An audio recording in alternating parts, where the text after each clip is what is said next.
Oh, my ovaries. I'm a murderer. Where even is my vagina?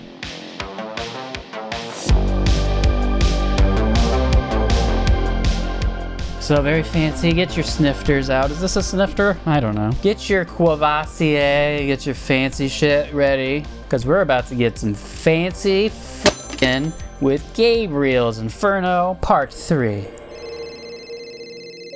How did you get this number, Simon? That's not a very warm welcome. Someday you're going to have to tell somebody everything that happened with Simon. Back already? The pie's almost done. I'm so glad to hear that, Jules. We both have scars.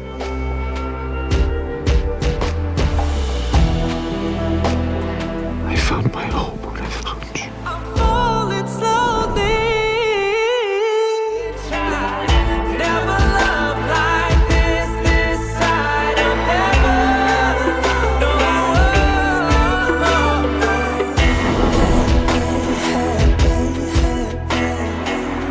Gabriel's Inferno Part 3.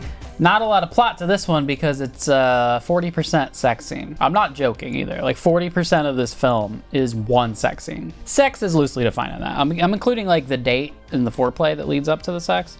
But first, let's talk about Musk, baby. Let's talk about Kimball and May. Let's talk about how the dad married his stepdaughter that's 41 years younger than him. Let's talk about Musk. So while Kimball, 49, solves the obesity crisis, I didn't realize Elon's brother is solving obesity. Apparently he is. All I knew about him is that he's always wearing like a cowboy hat. He's an anti-obesity cowboy. All right. So while Kimball, 49, solves the obesity crisis and Elon, 51, saves the world, it's a pretty generous description of running a few companies, Tosca is dedicated to bringing happiness to humankind, specifically to women. I think we need more stories about love and hope. We have enough sad and depressing movies out there. I hate violence. Bitch! So we've got a Musk for Mars, we've got a Musk for obesity, and now we have a Musk for women to bring you happiness. Tosca, talking about Elon, quote, he's never wrong, not even a little bit. Never. He is never wrong. Can you imagine saying about your sibling that they're never wrong? Next year will probably be 90% capable of autopilot. We're probably only a month away from having autonomous driving. By the end of next year, we're talking maybe 18 months from now. I feel very confident predicting autonomous robotaxis for Tesla next year. I'm extremely confident of achieving full autonomy and releasing it next year. I mean, it's looking quite likely that it will be next year. Elon often cooks too. Quote, he once made exceptional cinnamon buns, Tosca told the paper. It was more than putting them on a plate. There was some doughy thing he had to do. They were delicious. So Elon has delicious buns. That's canonical now. And he can cook, doing more than just putting stuff on a plate. Basic cooking is he puts stuff on a plate. Intermediate cooking is a doughy thing. At this point, I think I know more about manufacturing than anyone currently alive on Earth. Speaking of delicious buns, these delicious buns have one thing to be thankful for Thanksgiving. Elon Musk can't run for president. I'm very thankful for that. Everyone, be thankful.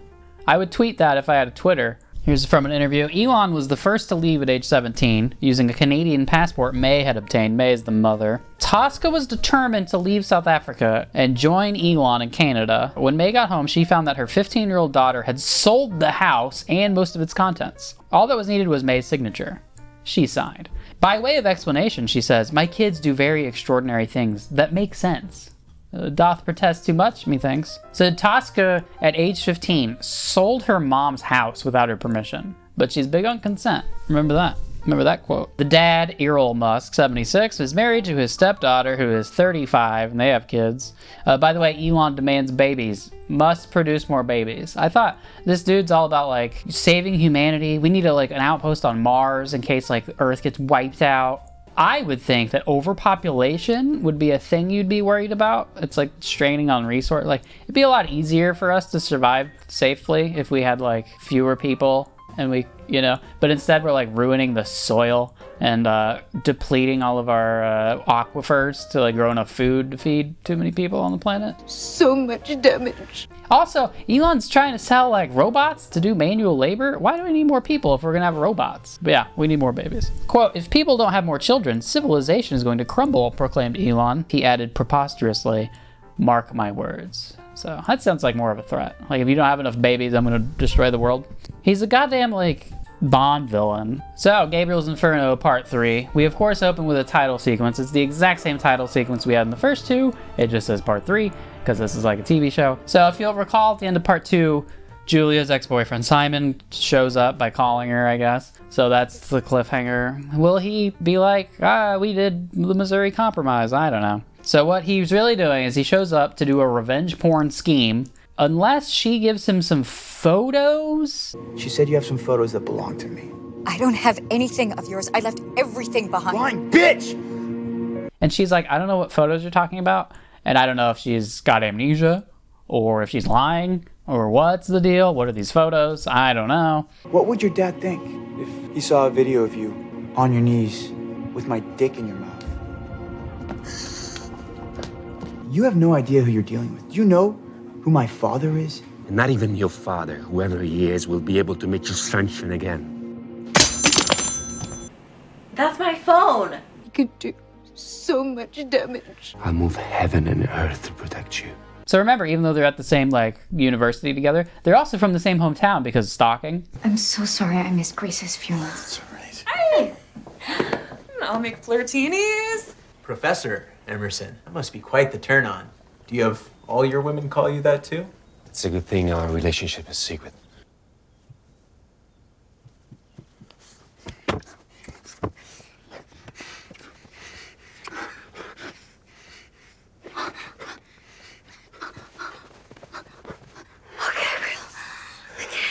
I've had a crush on you since I was 17. Sonnets could be written about your mouth. I feel like I'm going to spontaneously combust.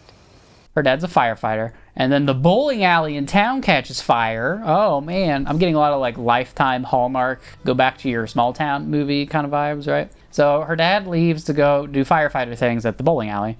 Gabriel finds out that there's been a fire at the bowling alley. He's immediately like, I must go rescue Julia. It's a 5 alarm at the bowling alley. Oh, because her dad left her alone. This adult woman has been left alone. He's like, oh no. So he races over to save her. He doesn't know she's in danger. He's just racing to save her from nothing. But of course, it works, because Simon shows up. They think it might be arson. Oh, no. Pie's almost done. I'm so glad to hear that, Jules. I don't have your photos. I don't think I care anymore. Now, I'm interested in something else. He bites her neck because he's a fucking vampire, I guess. But no, I guess we forgot to change that detail when we made it no longer Twilight fanfiction.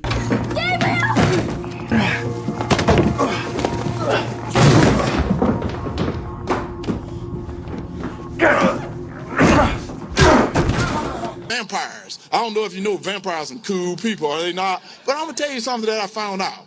A werewolf can kill a vampire. Did you know that?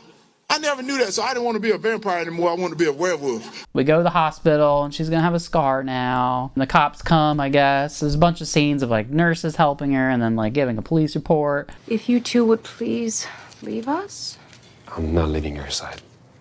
So it's like, all right, the start of this film, revenge porn scheme, Simon physically attacks her. We still don't know what these photos are. Gabriel's mad at her dad for leaving her. He's like, oh, he's supposed to just let the bowling alley burn down? Come on, Gabriel, we need the bowling alley. He's my avenging angel.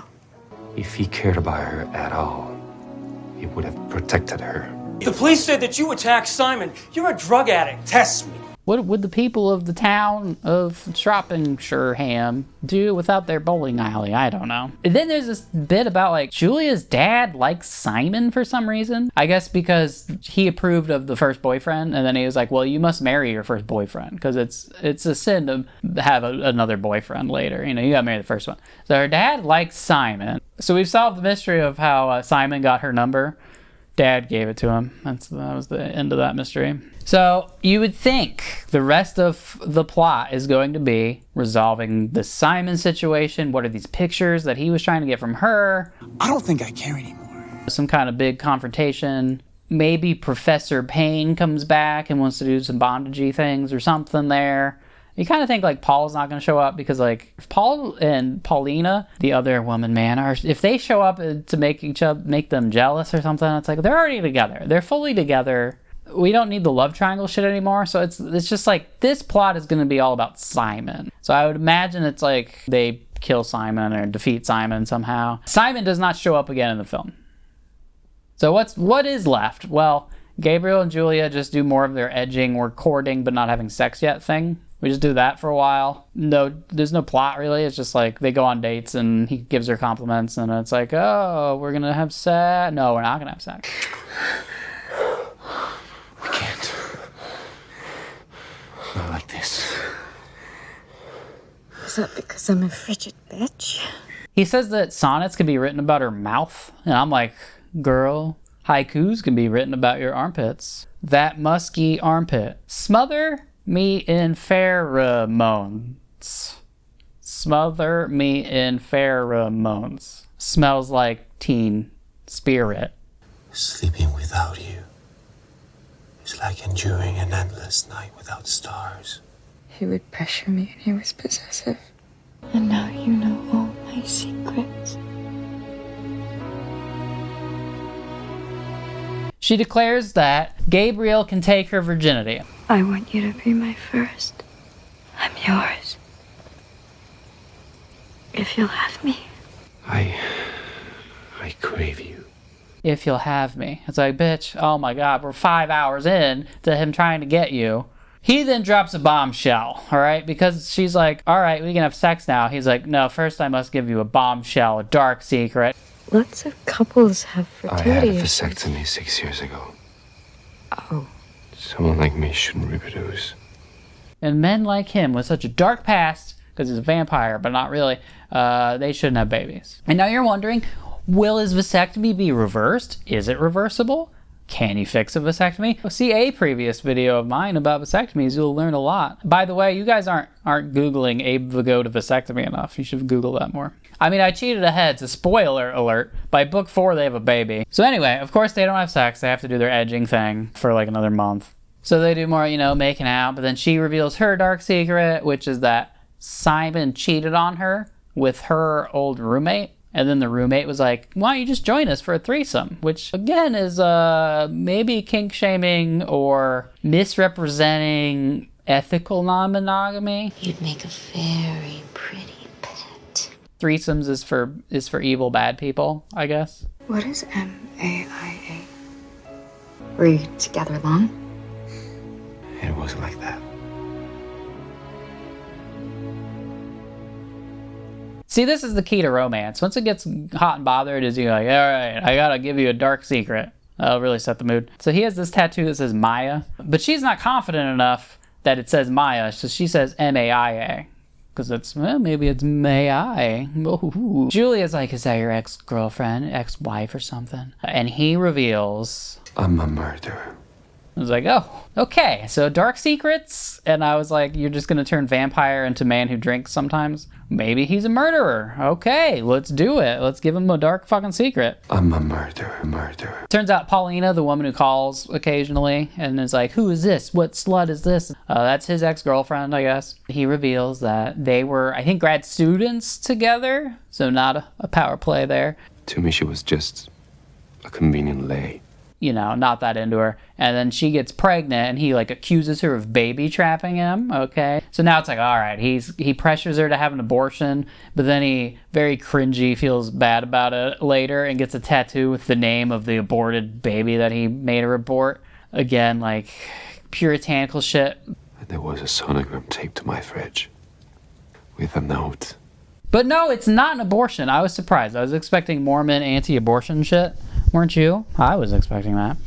But then he's like, no, but then I was like a good dude and we were like gonna move in together and she taped a sonogram photo to the fridge and I was like, that's my baby girl and I'm gonna be a good dad. But I was on cocaine a lot Okay. He's on a coke bender. Of course, but he's Italian. I was on coke. I was doing my coke. And I was strung out on coke. One night after a bender, I came home and I passed out on the sofa. The morning after, I woke up and hangover. I found her lying in a pool of blood in the bathroom. I'm not clear. Did she have a miscarriage? Was the baby born and then died and there's blood on the ground? Because what? I don't know. What are you doing? Okay. I think my headcanon is she has a miscarriage, but it's quite a leap to take to be like, I'm a murderer because the girl I was dating had a miscarriage. Because I was doing coke, therefore she had a miscarriage? I'm a murderer. Like, what? I don't understand this at all. I'm not pro coke or anything. I just think, like, again, it just feels like puritanical shit. I believe your little girl is singing with the blessed in paradise with grace. If you do coke, bad things happen. If you drink Lafroig, bad things will happen. She told me she loved me. I told her I don't know monogamy. So she wasn't your girlfriend? No. To me, she was just a convenient lay. I'm a murderer. Are you chewing on me? I think what happens here is the author was gonna have it be an abortion, that he pressured her into an abortion, but then was like, you can't redeem him from that. That's too dark. I'm one of the damned. So then went to the miscarriage thing, where it's like, not really something he did. I can't redeem him from the abortion. That's too evil. What are you chomping? I'm that child. So after this revelation that Maya is the dead fetus, I think, that's when he went home and then got in a fight with his brother. Can you understand a word he says, or do you need a translator? Because they found his coke stash or something, and that's the day that Julia met him. So again, like, third movie, we're revisiting that very important flashback where they fell in love to begin with. And she's like, I fell in love with a man who was on like a coke bender. And I was like, yeah, bitch, you did. And then you've like stayed in love with him for 6 years, even though he never talked to you. Which is more cringy, falling in love with a guy who's on coke and like hiding it decently well, or falling in love with a dude and then like not doing anything about it for 6 years, except stalking him. And now you know all my secrets. So now we're halfway into the film. All the dark secrets have been revealed. We know who like all the exes are. So you're like, what about, will Professor Payne come back up? Nope. Will Paul come back up? Nope. Paulina? And nope. The coke thing? How about the teacher-student shit? Maybe they get in trouble? Title IX investigation? Nope. None of that. Here's what they do. They go to Florence and they have sex. 40 minutes. That's the end of the movie. All right?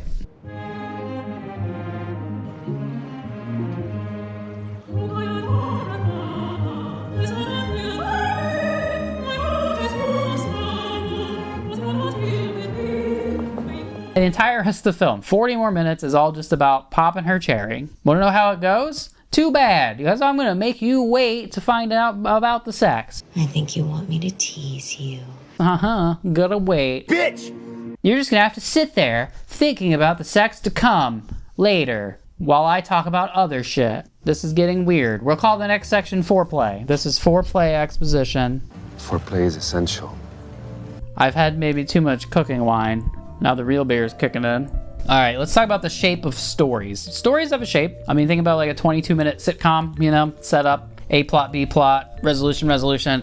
Very, very regimented structure to things like that. Movies have a shape, and if you watch a movie and it doesn't have structure, you might not notice, but your brain will. And if you don't follow the 3-act structure, which, by the way, we teach it as a 4-act structure, Acts 1, 2A, 2B, and 3. 3-act structure in 4 parts. Interesting. Even if you don't follow that 3-act structure, it still should have like a satisfying resolution. And even if the resolution isn't like tying a neat bow on everything and like happy ending, it still is like, it feels like a resolution because the things that are set up are paid off in some way, or they're not paid off, but in a way where it's like, I'm not paying it off because of this. It's a thing. These movies are not movies. This assessment is really arrogant and self-serving, Professor. They don't have the shape of movies. And I think even if you were to take all 3 in this trilogy and just make it one long movie and just maybe pretend like we cut out a lot of the staring, the long looks, the longing, and the will they kiss. Even if you cut that shit out so it's not 5 hours long, It's still not a movie. This was originally serialized. It was Twilight fan fiction. So she was writing a chapter at a time, 7 to 10 minutes worth of stuff, and putting that out, once a week or whatever. It's built for like that method of consumption. So if you turn that, all of this like serialized thing into a book, it's like binge watching a sitcom. And like sitcoms aren't meant to be watched for like 6 hours straight. This is a series of like 7 to 12 minute short films, which is why we have like, oh, this ex-lover shows up and then she hits on Julia, and then it's like, oh, is he into bondage? And then he has to explain himself. End of that story, and Professor Payne does not show up again for the next film? Okay. Simon shows up. He does a revenge porn thing. Oh, Gabriel beats him up. It's very romantic. And then he's gone from the movie, and so it's like, all right, Simon's gonna show back up in the middle of movie 5. We still don't know what the pictures were that Simon wanted from her. Still don't know. I don't think I care anymore. No, that's never explained. It's a 6-hour movie, and we still don't know like all these details because we've spent like 4 of the hours with them just like, oh, are they gonna kiss? Oh, she's blushing. Oh, she bites her lip. Oh, and did I mention there's a subplot about Julia's dad, are you chomping me, is dating Julia's old roommate who cheated on her as the other woman's mom? Julia's roommate's mom is dating Julia's dad. There's a subplot I don't care about, and we don't meet those people. Okay. This is why you need a screenwriter to go, these characters don't actually show up in this film, so don't put them in there. So this has 3 major effects. One, it makes it impossible to feel like a movie. It just feels like you're binge watching 10-minute shorts, because you can't have a like payoff resolution at the end of the film if the whole film doesn't like build towards it. Like, you're just arbitrarily cutting them into 3 films. You could cut them into 2 or 4. It doesn't really matter. So like, if you don't have a story that fits the shape of the medium, then you can't really have a satisfying resolution. Number 2, it makes for shallow storytelling because it's not even trying or aiming for anything more complex, complicated, thematic than what you can cram into like 10 minutes. It's just a series of short, simple stories. And 3, it makes for very repetitive storytelling because it's treating every 10 minutes as if like, oh, you're coming in cold to this 10 minutes because you've been waiting a week for the new episode, the new chapter to come out on this serialized Twilight fanfiction website. So again, it's like every 10-minute chunk is like hitting the same beats of like, oh, I'm the teacher and we're keeping it professional, but oh, I just like you so much and oh, we have to keep it a secret. You wait a week and then the new week starts and he's back to being the professor and we're keeping it professional. And like, this is why the romance doesn't have like this clear arc. It's just like, oh, we're together. No, we're not. Oh, again, this is why adaptation is important. And it's, oh my god, up and down, over and over, we're doing the same things. A screenwriter would have like sorted that out so it's not a goddamn roller coaster of emotions. It's not a roller coaster of emotions, it's a merry-go-round of the same shit every 30 seconds. It's the same thing over and over, up and down, up and down. Oh, I could write sonnets about your mouth, so we're in love, but keep it a secret. Just kidding, I'm your professor, we can't do this. Oh, but I'm jealous. Scotch in your face. Oh, your mouth, I love it. It just makes them both feel like bipolar or something. So I'm probably not using the term bipolar correctly. Just like my bipolar ex-girlfriend didn't know how to use her cyanide pills correctly. Or did she? I'm getting a call from an unknown number. I gotta take this. Just a sec. Yes, Elon? Oh no, we're gonna get to that in a second. Talk to you later. Okay, bye. So look at this merch, and now look at the Goodreads 5-star reviews of this not porno, right? This is the book, Goodreads 5-star reviews, not porn. Wow, I loved it. I cannot believe this was written by a man. Yeah, I can't either. That they say it was. We'll talk about the author in a little bit. Gabriel's Inferno was such a beautiful, moving, romantic, maddening story, and I'm just absolutely in love with Gabriel Emerson. See, it's not the book is so well written, it's I'm in love with this character, right? Notice a trend here? Gabriel Emerson, the sexiest professor alive. I wasn't polled for this. I don't know if we had a swimsuit competition. Did I miss an email? Because, I'm pretty 5'8", 126 pounds. Come on, girls, let's go. Gabriel Emerson, the sexiest professor alive. What can I say about him? He was hot. This is a book review. He was hot, super intelligent, caring, passionate, and so perfect. I'm not an abusive asshole. I'm a murderer. I fell in love with him since the beginning. Every word he said left me speechless. I told her out of no monogamy. I am one of the damned. We'll be able to make you sunshine again. Do I make myself clear? I never know if you're gonna be sweet and whisper something that takes my breath away, or say something so mean it breaks my heart. If every word a man says to you leaves you speechless, red flag. That's a red flag. I don't want to sound nerdy, but he, and the book as well, taught me little things that were super interesting. The whole Dante thing, I liked it a lot. I'm not a big fan of those things, but let me tell you that he made me go to Google and type Dante Alighieri. So the fact that you Googled Dante, you're saying that's like a great thing for the book. The book mentioned a thing a lot, and I was like, I don't know what that is. I'm gonna Google it. And that's evidence of it being a 5-star book? Again, fancy porn. You feel fancy. You feel cultured. You guys see what I'm reading? Look how smart I am. I wanted to keep track of the book, so yeah, let's say he's indeed a great professor. Because that's what professors do. We make references and then you Google shit. That actually might be what we do. That might actually be accurate. Never mind that now. Next review, this is in all caps. For the loved of all God in heaven and devils in hell, with like 7 exclamation points, please make this man a real human being and not just a character in this novel. Again, in love with the man. I'm just going to say, oh my ovaries, how can you not love Professor Gabriel Emerson? I would love a man to put my coat on for me. Yeah. And you know what's funny is I almost feel like it's unfair to the guys out there that this character is written, because he is such a romantic, like, you know, you read those parts and you're like, oh. In love with the man. This is porn. This is porn. This is like reading the goddamn comments on Pornhub. These aren't book reviews. They are love letters to a fictional character they want to edge them. Because this is porn. Tosca Musk, this is porn. I know you say porn is bad. Porn doesn't have passion. We don't make porn. Porn isn't art. We make art. This is goddamn porn. Just because you don't see a dong doesn't mean it's not porn. It's okay to be porn. Did you just shift that camera, dude? See, this is where like this kink shamey, slut shamey stuff in the story is like reflecting back on Tosca, who's like, no porn ever made us passion. Friends. We're like pelvic affiliates. Friends help each other. They don't feed sexual addiction. His love for Beatrice never diminished. She was either his mistress or his fuck buddy. Is this just an affair to you? I won't let you fuck me. I would never fuck you. That means he's into... S&M. Yeah. You'd make a very pretty pet. I don't understand why anyone would not choose kindness. Lust, the deadly sin against the self. My view of our genre is that it's incredibly empowering to women, that it removes shame from sexuality. Slut. Continue. 1-star reviews. This is where the gold, you want to learn how to write better. Read 1-star reviews. This is a giant turd nugget of misogyny, wrapped in romance stereotypes and sprinkled with the most basic understanding of literature. The sad part is the author is skilled at manipulating readers into believing that a story about a young college co-ed being mentally, emotionally, and intellectually manipulated by her professor is sexually arousing and, laughably, romantic. You kind of forget how creepy the age gap is because the actors are like the same age and 35.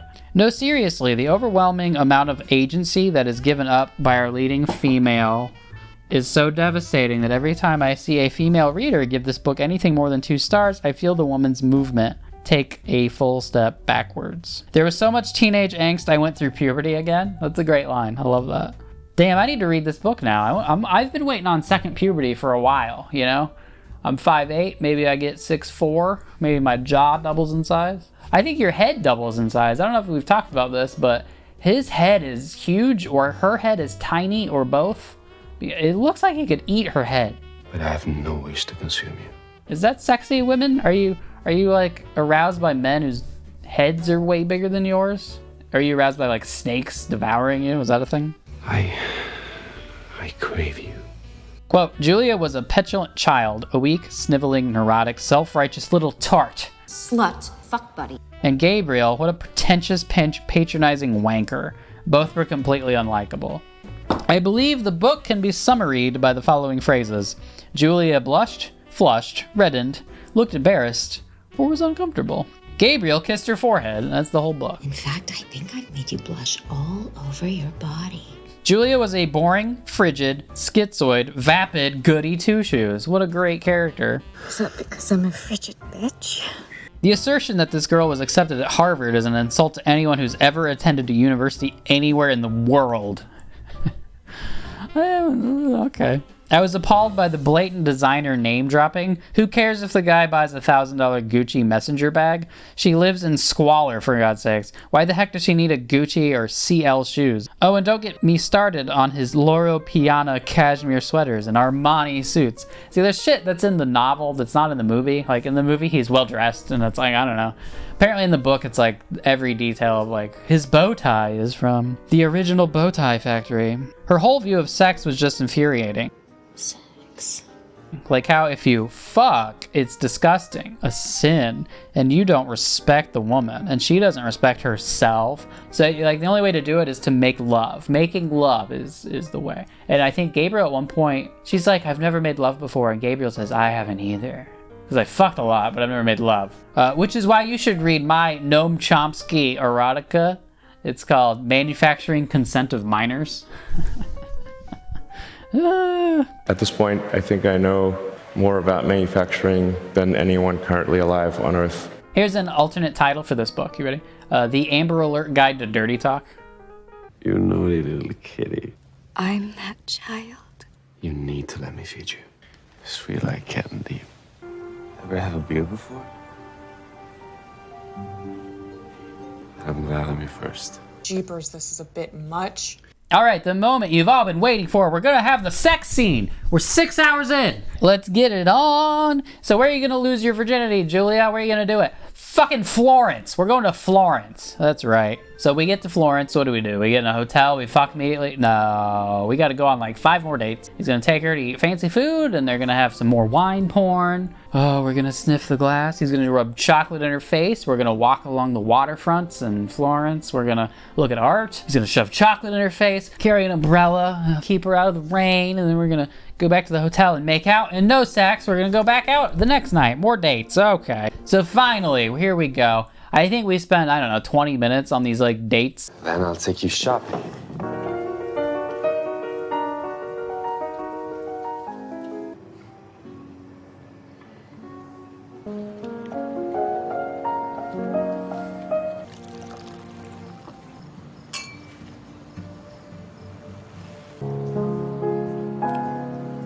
Foreplay is essential. I want to teach your body to recognize the man who worships you. I've never made love before. Then I'm glad I'm your first.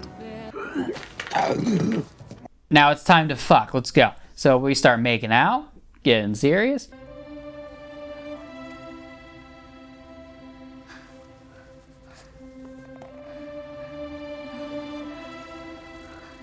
Bra strap comes off. Ooh, boobies might come out. Cut back. Bra straps are back on. Oh my God. 1 hour and 24 minutes into the film.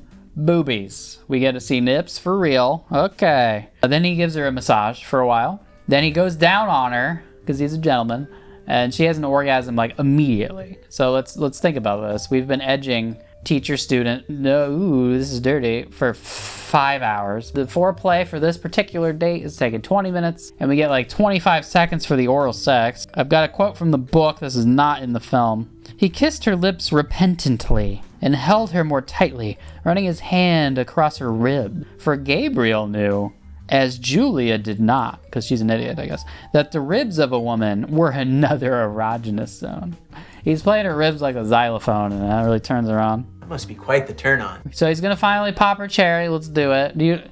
Is it weird that I keep saying pop her cherry? Is that gross? So let's use a different term. He's gonna go hymen spelunking. We're gonna have a hymen explosion. Pie's almost done. He wants her to get on top because, you know, she'll be on top. She'll be in control. Maybe less painful that way. That makes sense to me.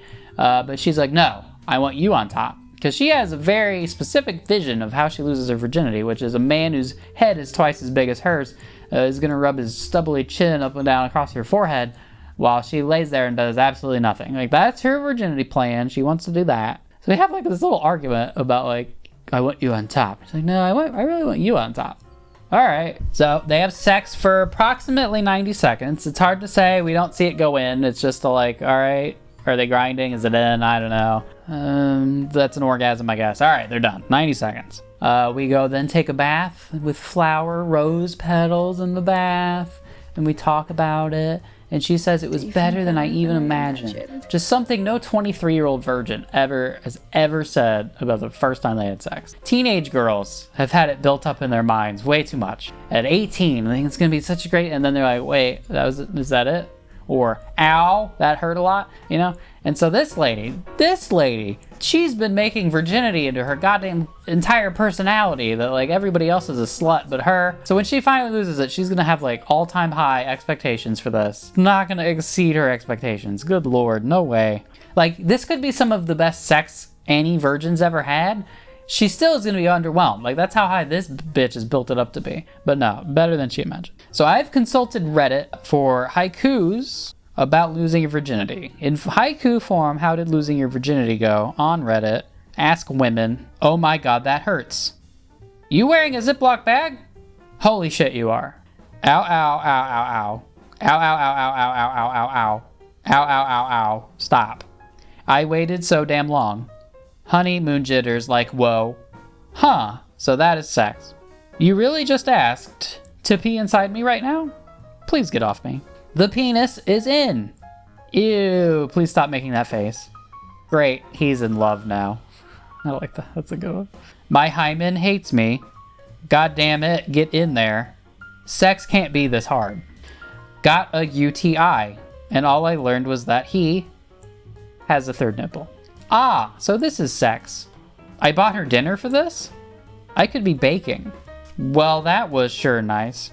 But why the hell did we wait for 6 fucking years? Fuck, it doesn't fit. Where even is my vagina? Sex is not sexy. That's good. So that's what virginity, oh god, I spilled. So that's what losing your virginity is like. Mostly awkward and fumbling around and you don't know how the things fit together. And is that supposed to hurt? Oh, okay, it's in now. Is this good? Beautiful.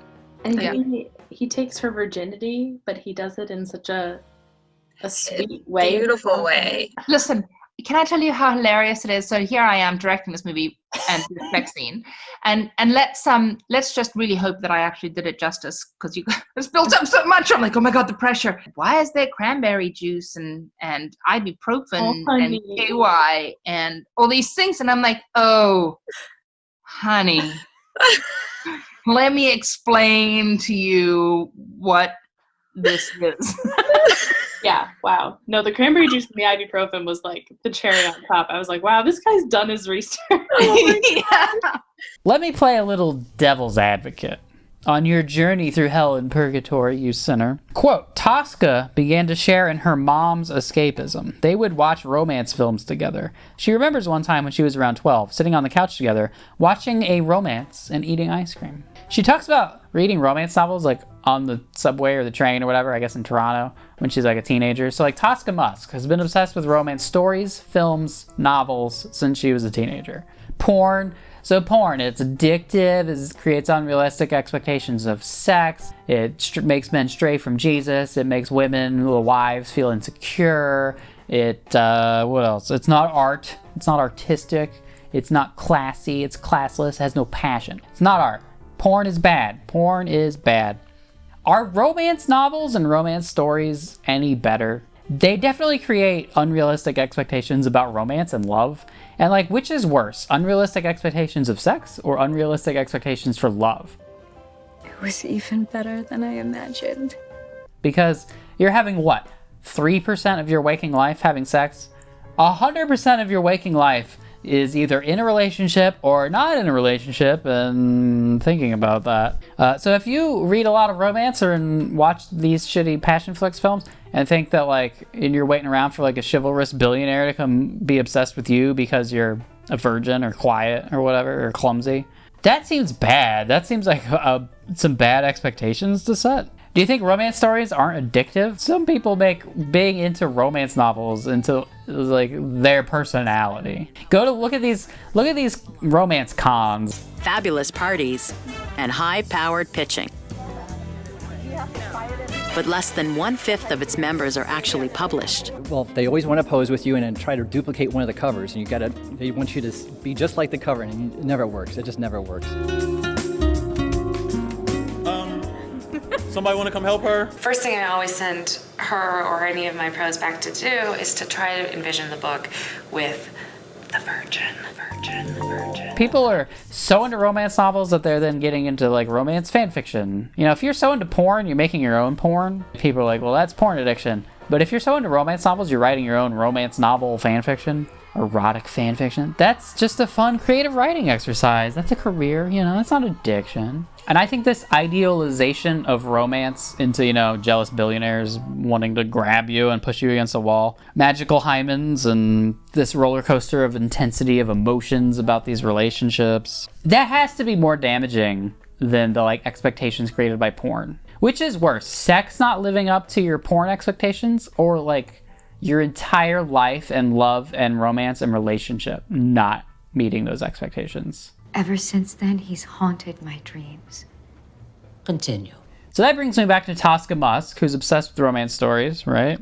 During the chat with The Times, Tosca opened up about her love life, sharing that she has never had a truly meaningful romantic relationship. She explained her decision to conceive her 9-year-old twins, Isabeau and Grayson, through IVF and a sperm donor. Quote, I didn't want to have children with somebody I didn't want to spend the rest of my life with, and have to be attached to that person and have them make decisions about my children and my life, ultimately. And I certainly didn't want to go through brutal divorces.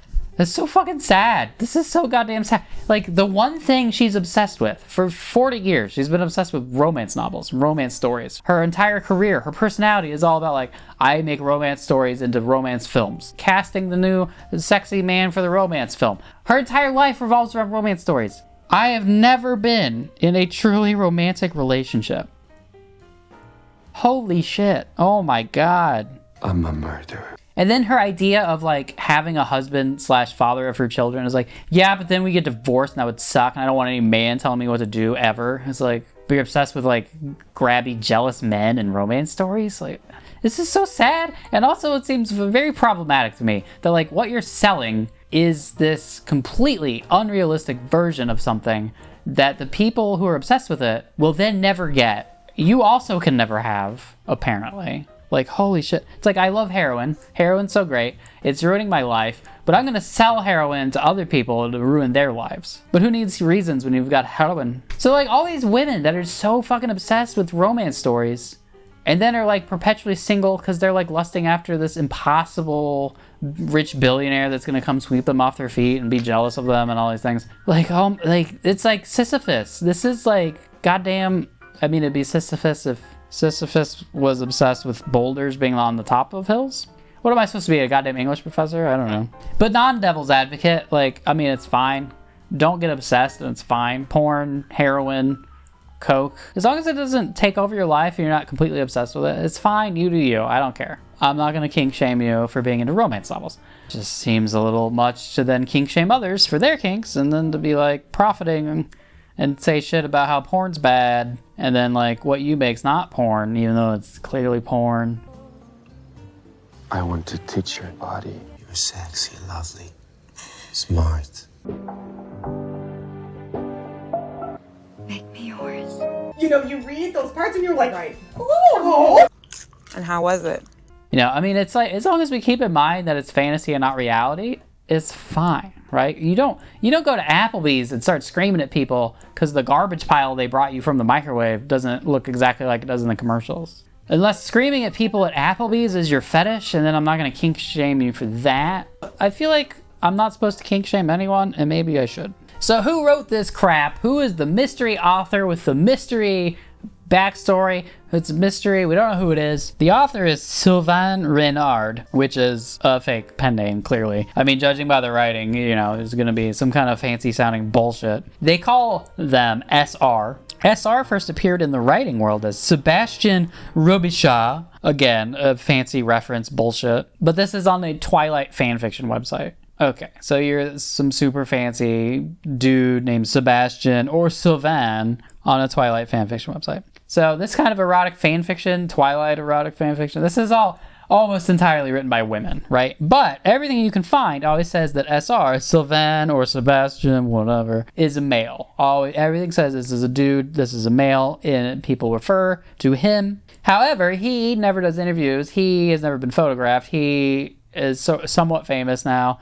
Doesn't go to book signings, doesn't do book readings. He is in the shadows. So maybe he's a dude who can't reveal his personality. Maybe he's a professor and he can't reveal because he'd get fired. It's a woman. God damn, it's a woman. So I guarantee you, this is a woman who either is so invested in the I'm a man thing for some reason, maybe trying to bank on like women lusting after him. I don't want to reveal that I'm a woman too. Like maybe you build more of a like cult of personality if there's all these women lusting after this dirty professor who's writing these stories. Or it's a woman who is like, oh shit, I can't reveal who I am because I'm like the Mormon Pope or whatever.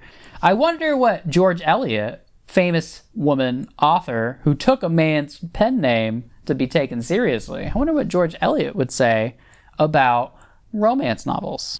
George Eliot, in her 1856 essay, Silly Novels by Lady Novelists. So, I wonder where this is going. Excoriated what she interpreted as, quote, the most trashy and rotten kind of feminine literature, a genre of contemporary fiction that concerned itself merely with the ideal woman in feelings, faculties, and flounces, written by ladies in elegant boudoir with violet-colored ink and a ruby pen. I'm going to quote a bunch from her essay. The heroine is not an heiress. That rank and wealth are the only things in which she is deficient, but she infallibly gets into high society. She has the triumph of refusing many matches and securing the best. So, lowly lady, Cinderella, gets a very fancy man to take notice of her, and she rejects others, but gets the fanciest man and becomes the Duchess. Bitch! Greek and Hebrew are a mere play to a heroine. Sanskrit is no more than ABC to her, and she can talk with perfect correctness in any language, except English.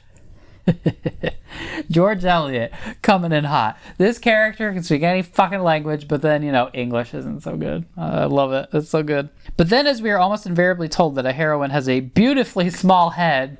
My fact this week is that the author George Eliot had a massive head. This bitch does have a tiny head. Take a woman's head, stuff it with a smattering of philosophy and literature chopped small, and with false notions of society baked hard. Let it hang over a desk a few hours every day and serve up hot in feeble English.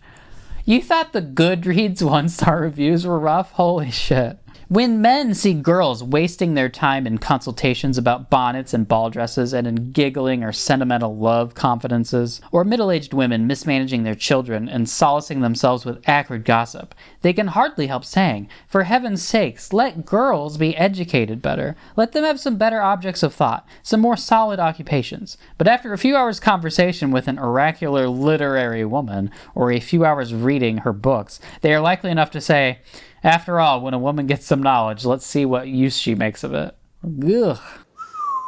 I'm not saying this, a woman is saying this. And then look at her writings. She mistakes vagueness for depth, bombast for eloquence, affectation for originality. She struts on one page, rolls her eyes on another, grimaces in a third, and is hysterical in a fourth. My family is so broken. But perhaps the least readable of silly women's novels are the modern antique species. We find ladies constantly choosing to make their mental mediocrity more conspicuous by clothing it in a masquerade of ancient names. And this is how she ends her essay.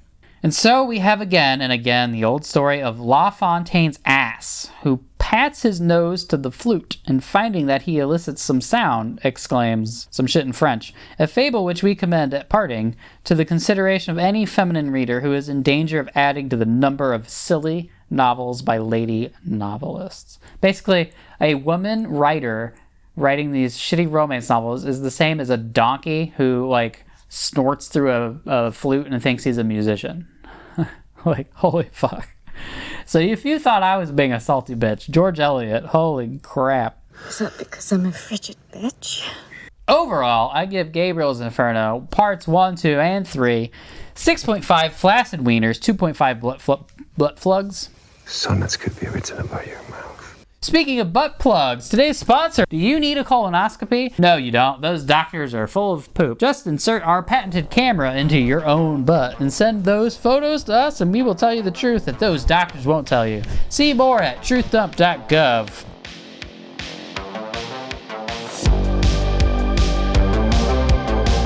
This is Dewey Man. So we got this puppy man from Lucky 13 Rescue. He's available. By the time I edit this and put it out, he probably won't be. Support Lucky 13. This is the best fucking puppy man I've ever had. But I'm your professor. We can't. We can't. We can't. No, I'm your professor. I'm gonna buy you the nicest things and shove chocolate in your face. You can't have chocolate. No, you can't have the chocolate. Pepper, are you jealous? Look at jealous Pepper over there. Oh, does she want to kiss? Are you going to kiss the Pepper? Do you want to kiss? Oh, I'm going to kiss. Oh, I'm going. No, don't you? No cables. Oh, that's good. That's good. Yeah, that's good. That must be quite the turn on. I feel like I'm going to spontaneously combust. So much damage. I'm a murderer. Even if you don't follow that 3-act structure, can you not chomp on me? How about you chomp on that? Even if you don't chomp me. Don't chomp me. This teething man right here is chomping me. The other day we just found like a tooth on the ground. I'm gonna try Shaoxing wine on camera. This is very fancy wine from China. Very salty. That is actually probably better than the white cooking wine and red cooking wine, I'm gonna say. It's got a like umami thing going on there. Umami. Where even is my vagina?